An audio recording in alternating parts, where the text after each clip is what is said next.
Tomahawk missile costs about $1.5 million, so that's kind of a factoid, if you will.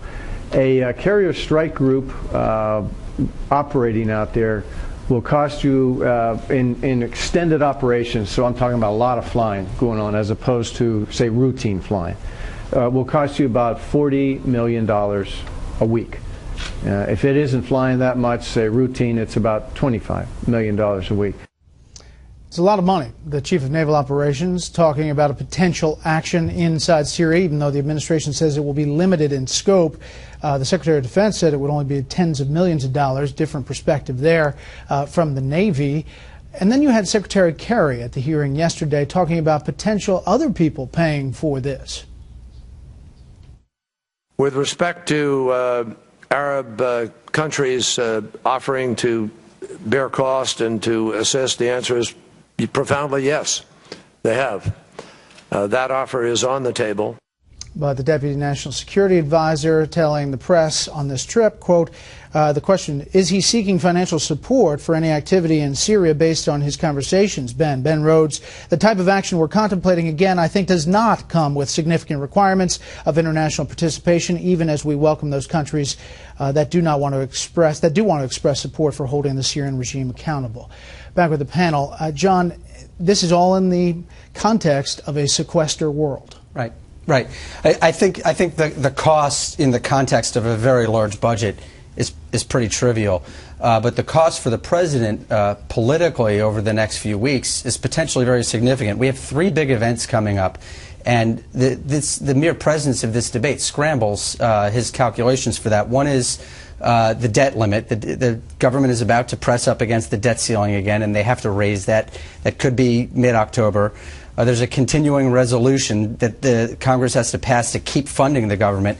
And the president, September 30th. By the end of the month. And the president has said the most important economic decision he's going to make in the rest of his presidency is choosing the next Fed chairman. Well, we were thinking that was going to come as early as next week.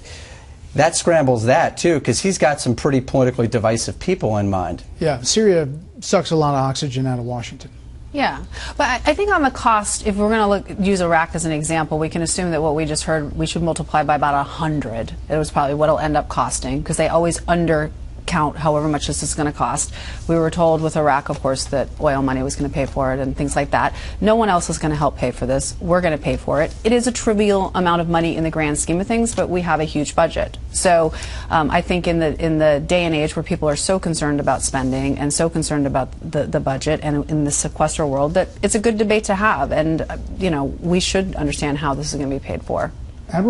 Admiral Greenert said, Charles, that you might have to have an emergency supplemental here. Look, if you have a president who wants to do a strike, and he says it's extremely important, it's very urgent, everything hinges on this, you know, international decency and law hinge on this, then he has to be the one who steps up and provides the funding. Either he suspends some provisions of the sequester, so he allows a transfer of funds from something to allow the use of the funds for this strike, or he does a supplemental. It's not hard to do. You introduce it, you get the House and the Senate to approve. So I think it's his responsibility.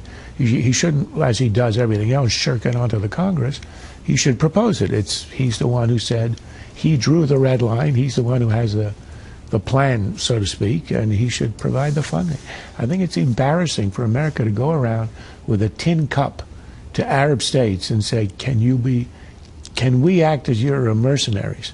It started in the Gulf War, where we went around and asked for support of the Saudis and Kuwaitis, and it should stop. If we're going to do a war, we should pay for it. John? Brett, I'll tell you how I think this does get costly. That is, if these pinprick strikes that we've been talking about broaden out to become a more regional conflict, draw in Israel, draw in Saudi Arabia or Turkey, and oil prices go up. That's really the nightmare scenario. I don't think a few $1 billion to carry this event out is very costly, but we don't know how other parties are going to react to this. And if it escalates and oil prices go up, you know, then we've got a global economy that is fragile 4 years after a financial crisis, and it could become a problem.